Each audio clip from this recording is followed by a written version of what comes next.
Hi, I'm Matt Pease. I'm one of 3 ALPA members on the Joint PBS Working Group. The purpose of this video is to give you a general overview of our PBS system and some of the important pieces of LOA 19. More specific bidding information is contained in the other PBS videos and on the PBS Resources page of the Frontier MEC website, as well as in the PBS Guide. PBS is a completely different way of awarding pilot schedules than we've used in the past. In a line building system, the company presents the individual pairings to the ALPA Scheduling Committee. The Scheduling Committee then puts the pieces together and creates lines for pilots to bid on. In a PBS world, the pairings are loaded into the PBS software, Navblue in this case, and pilots are awarded sets of pairings or reserve days in accordance with their preferences. PBS is a more efficient system because all of a pilot's known absences, like training, vacation, or military leave, are in place when the system awards pairings. This eliminates the need for trips to be dropped after a line is awarded. Because pairings are awarded in seniority order and in accordance with pilot preferences, pilots have substantially more flexibility in their schedules. In a line building system, a pilot is at the mercy of the pre-built lines and can't make tailored changes until open time is available. Contractually, the process is similar to line building. The company creates the pairings and configures a PBS system with known absences. After bidding closes, the ALPA members of the PBS committee take control and run the PBS solver. This ensures that the awarded bid runs are as favorable as possible to the pilots. Navblue processes pilots' bids in seniority order. Navblue completes a senior pilot schedule before moving on to the next most senior pilot. It will not withhold trips in order to complete a junior pilot schedule. It reads your bid groups from top to bottom and from left to right. It will award pairings one by one until it reaches the credit threshold. The threshold is typically near or slightly below the target average line value, but it can vary a bit. For example, if the average line value was supposed to be 80 hours, the threshold might be something like 79 hours and 30 minutes. That means that the PBS solver will keep adding pairings to your schedule until it exceeds 79 hours and 30 minutes. In addition to the credit threshold, your line value must remain within the credit window. By default, all pilots will be awarded within the normal credit window unless they preference another window. Access to the minimum and maximum credit windows is on a seniority basis. As ALPA does bid runs, they may need to limit the number of bidders into either window to keep the average line value within contractual boundaries. All 3 credit windows have defined boundaries, which are a distance from the company average line value. The normal credit window is from ALV minus 7 hours to ALV plus 7 hours.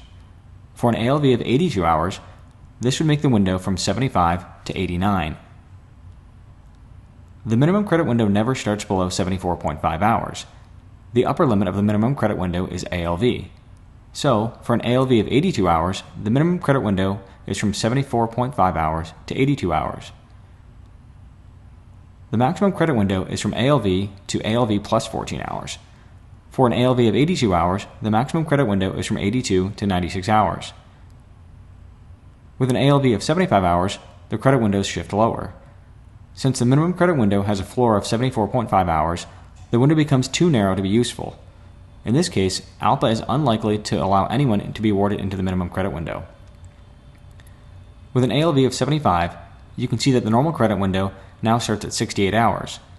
Any pilot awarded a line below 75 hours will still receive minimum monthly guarantee. The company is responsible for providing ALPA with an average line value for each bid month. The ALV must fall between 75 and 87 hours. Looking back, the historic line value must fall between 77 and 84 hours. This prevents the company from running consistently low or high average line values. For each bid month, the company will provide 2 ALVs, one for captains and one for first officers.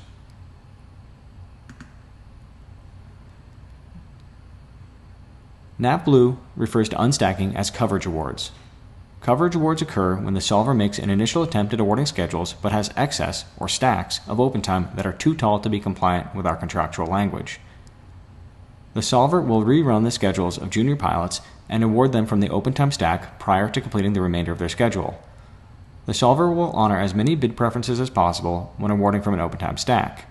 For example, if a pilot has a bid preference to avoid red-eyes, the solver will attempt to award a trip from the open time stack that complies with this preference. There is additional information about unstacking and the use of contingency bids for coverage awards in the ALPA PBS Guide.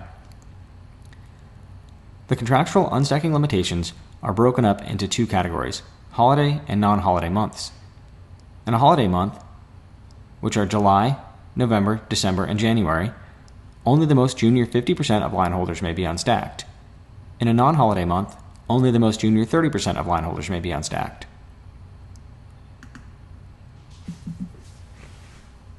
The vacation adjustment period allows pilots to make changes to their vacation prior to the start of the monthly bid. Pilots can increase or decrease the credit value of their vacation week, slide their vacation, elect to be paid out for their vacation, or add vacation stretch days. By increasing the vacation credit value, the solver will be required to add less additional flying to a line holder's schedule to reach the credit threshold. By decreasing the vacation value, the solver will need to add more additional flying to reach the credit threshold. A pilot may elect to have up to 2 vacation stretch days added to every vacation period of at least 7 days. By adding paid stretch days, a pilot can start the bid month with more credit and thus be awarded less flying. The use of unpaid stretch days will prevent flying from being awarded immediately adjacent to the vacation period, but will not affect the amount of additional parent credit required to reach the credit threshold. VSDs can be placed at the beginning or the end of the vacation period, or can be split with one at each end. Pilots may slide their vacation 3 days in either direction during the VAP, so long as it remains in the bid period. Additionally, a pilot may elect to have their vacation paid out. If this option is used, the pilot will not have vacation loaded into Navblue, but their vacation bank will be debited for the vacation days and credit at 5 hours per day. The credit will be paid out on the 5th check in the following month.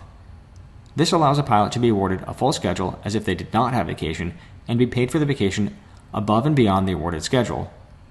Monthly credit override applies to this value.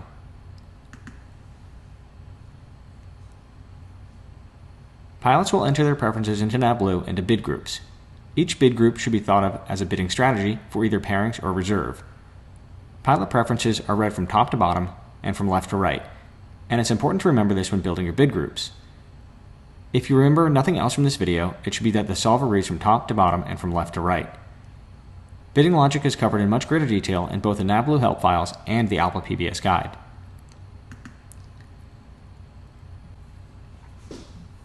There are 6 types of statements you can make in Navblue.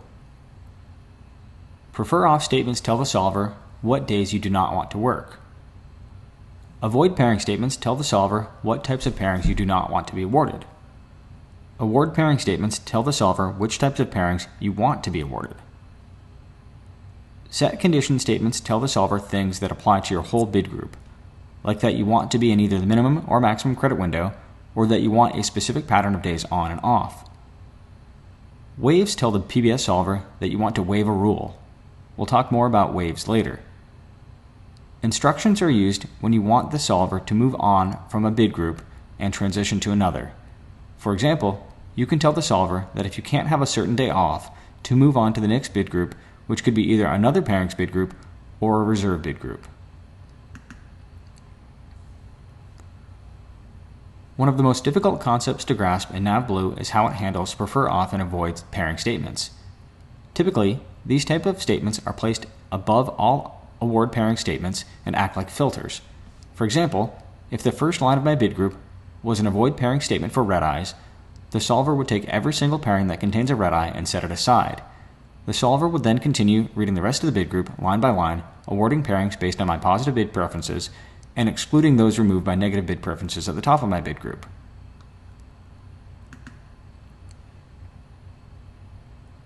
The most important thing to remember when building your bid groups is that it reads from top to bottom and left to right. Let's take this simple bid group as an example. The first line says, prefer off weekends. When the PBS solver reads this line, it will take every single pairing that touches a weekend and remove it from consideration in my award. Next, it will look at the second line, which says, avoid pairings if any leg is a red eye. Now with my already reduced pairing pool, the solver looks for anything that has a red eye. It removes those from consideration too. Now, any pairing that either touches a weekend or has a red eye is no longer being considered when the solver reads my award pairing statements below them. Now, the solver reads line number 4. It says award pairings if pairing length equals 3 days. Keep in mind that I've already filtered out red eye and weekend trips, so the solver is only considering what I have left in the pairing pool. The solver will now award me legal combinations of 3-day pairings until it either runs out of pairings or reaches the credit threshold. If it runs out of pairings before hitting the credit threshold, it will move on to line number 5. Now, still looking through the lens of the prefer off and avoid pairing statements, it will look for legal 4-day pairings in my pairings pool. Keep in mind that it is now trying to build my schedule around anything it was able to award me for line number 4. If it can't complete my schedule at line number 5, it'll move on to line number 6. If it can't complete my schedule at line number 6, it will drop down to the award pairing statement. This is where things can be a little bit confusing. When the solver reaches the award pairing statement, it is still looking through the lens of the prefer off and avoid pairing statements above it. So, when the solver gets down to award pairings, it is only considering trips that don't touch weekends and don't have red eyes. In another video, we show you how to use the bid analyzer to see how each preference affects the number of pairings available to you. Now, let's talk about what happens when the solver reaches the award pairing statement at the bottom of your bid group and still can't complete your schedule. This happens when your prefer off and avoid pairing statements are too restrictive and the solver doesn't have enough remaining pairings at your seniority. The solver will enter what is called denial mode. All this means is that the solver must disregard one or more of your avoid pairings or prefer off statements to complete your schedule. By disregarding a negative preference, the solver allows more pairings into your pairing pool. Denial mode uses top-down inclusion. First, it will do a basic sanity check to see if a legal line even exists from all of the available pairings. If a legal line can be made, it will start to look at your bid group. First, it'll look at line number 2 and see if it can create a line using only this preference. If it can, it moves on to see if it can make a legal line while including line number 3. If it gets stuck and determines that line number 3 is the problem, it will disregard it and build your line using your award pairing statements while disregarding the preference to avoid red eyes. In some cases, the solver can partially honor an avoid or prefer off statement. For example, if you have a prefer off statement for a range of dates, it will read them from left to right and consider the date at the left to be most important. So, if necessary, it will start denying dates from the right side. So if I bid for the 1st through 10th off, and my seniority can't hold that, it will attempt to complete my line with the 1st through 9th off, and then the 1st through 8th off, and so on.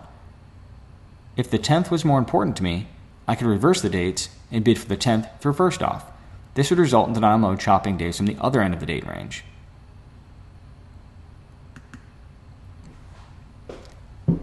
Set condition bids are extremely powerful and can cause the solver to enter denial mode. For example, if you are very junior in your position and you use a set condition for the maximum credit window, and there are very few pairings remaining at your seniority, the solver may have to deny some of your prefer off and avoid pairing statements in order to reach the bottom of the maximum credit window. There is additional information about using set condition bids in the PBS guide, as well as a video on the PBS Resources website. The use of waived bid preferences is highly recommended if you are concerned about your ability to hold a line. By using waived bid preferences, you allow the PBS solver more freedom to attempt combinations of pairings to find you a legal line. As the PBS solver reaches more junior pilots in each position, it becomes harder and harder to find pairings that fit together and abide by all of the rules configured into the PBS system. For line holders, there are 3 waves available: 1 day off in 7. By waiving this, the solver will no longer look for a calendar day off in 7. It will only look for the legally required 30 and 168 plus a 1-hour buffer. Minimum days off 2. The PBS solver is configured to always award a pilot 3 days off whenever a day off occurs. This is not a minimum requirement between pairings and doesn't prevent back-to-back pairings. The rule just requires that there be 3 days off whenever a day off occurs.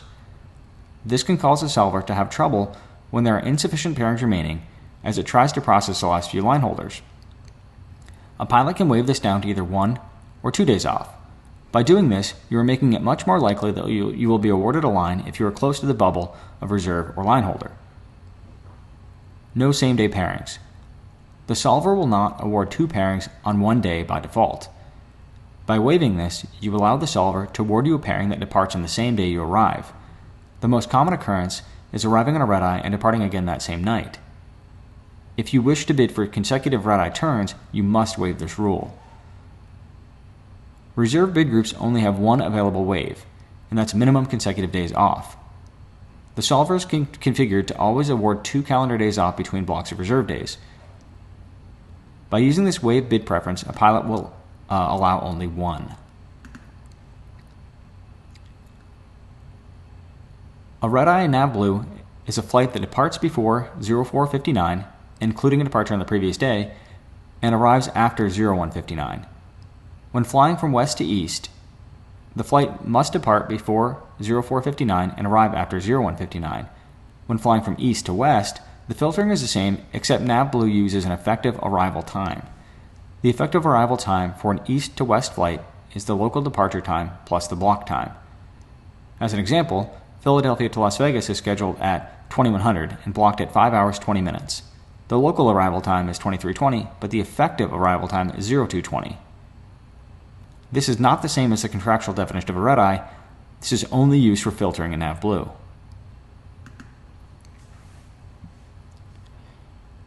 One of the most important things you can do in Navblue is enter a default bid. In this example, I have a default bid for both pairings and reserve. It's a fairly generic bid with only a few preferences in the pairings bid group. As a backup, I have a reserve bid below it, which has long call as well as every short call type available and in my preferred order.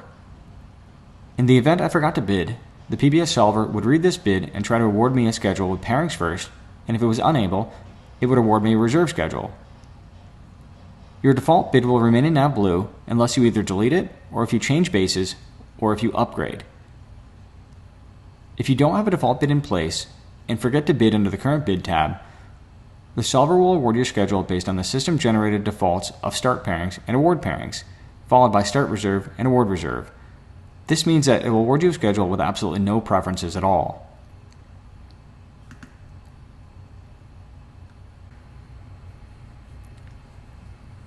Reserve bidding in Navblue is similar to bidding for pairings.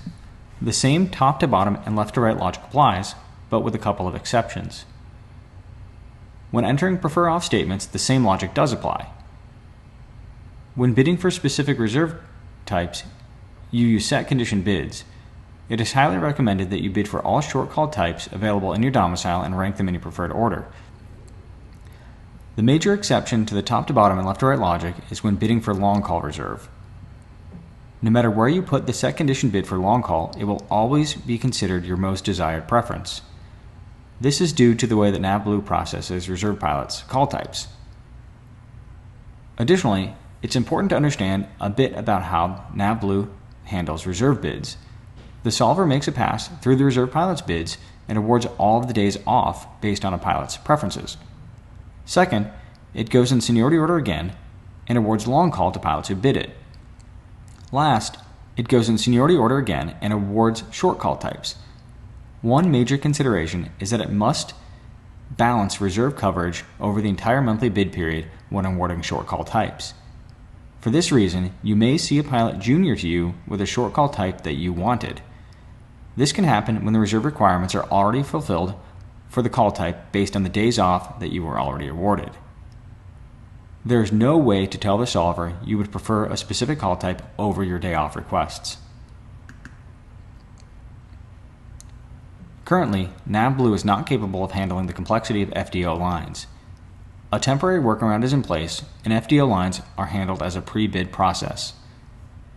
Bidding opens on the 17th, 2 months prior to the monthly bid period, so October 17th for the December bid period.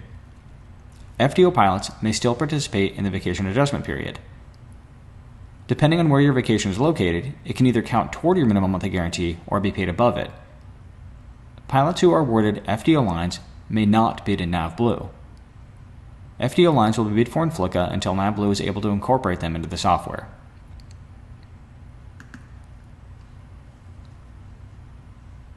Bidding for recurrent training will now happen in Navblue. Training events are incorporated into training patterns and bid on by pilots in seniority order with consideration for training requirements. If you are in your early month, meaning the month prior to your due month, you may not be involuntarily assigned training. If you are in your may-go month, meaning your due month, you may be involuntarily assigned training unless you have vacation anywhere in the bid period. Pilots in their may-go month may designate 3 consecutive golden days. Those will be loaded into Navblue to prevent training from being awarded on those specific days. Pilots in their must-go month will be assigned training even if they have vacation. The Golden Day designation period opens on the 20th, 2 months prior to the bid month, and the training bid opens on the 23rd.